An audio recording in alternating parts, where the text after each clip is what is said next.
Another shooting in Washington, D.C. It all unfolded shortly after 2 p.m. this afternoon. A woman attempted to ram her car through a gate at the White House at 15th and E Streets.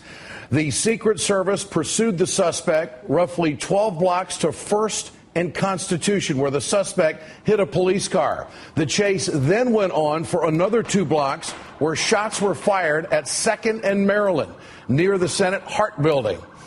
At that point, the woman was shot and killed by U.S. Capitol Police.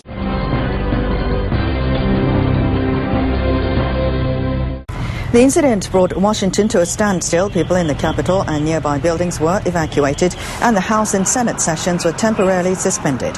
Authorities say the incident is not linked with terrorism. A 1-year-old baby girl was also found in the car. She was said to be unharmed and in protective custody. Police described it as an isolated event. Both scenes are secured. We initially locked down some buildings in the Capitol vicinity. That lockdown's been released. We have no information that this is related to terrorism. Authorities have so far refused to speculate on the driver's motive, though police have been searching her home.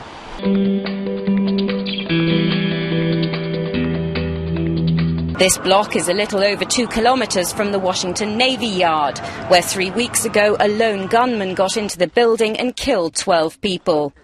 This area has been swarming with law enforcement personnel, but the authorities have lifted the brief security lockdown that was initially in place.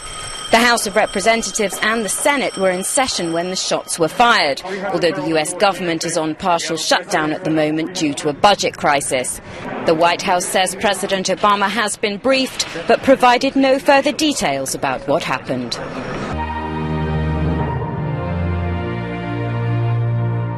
An unauthorized vehicle attempted to gain access at a very outer perimeter checkpoint. I want to stress that this was an outer perimeter checkpoint of the White House. Beyond that checkpoint, there are multiple other checkpoints that someone would have to go through. No shots were fired at the White House, but the car struck a Secret Service officer as it drove off, driving at high speeds through the mid-afternoon city traffic, with police following closely behind. I heard 4, maybe 6, but I thought it was 4 short, sharp bursts of gunfire. And I said, tell me there was not just gunfire at the Capitol. About 5 seconds later, about 50 cop cars, sirens blaring, are hauling it down the street. And I was like, okay, that probably was gunfire. We were up on the hill on this side of the Capitol, and we saw a black sedan come in. It looked like it probably had gone through some of the barricades. A number of police cars were chasing it.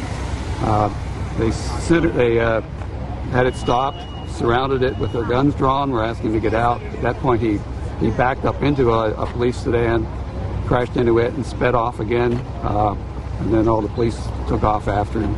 Went around to the backside. We heard some sort of a bang, so I assume that was a crash. The car chase ended here, outside the U.S. Capitol building, where shots were fired.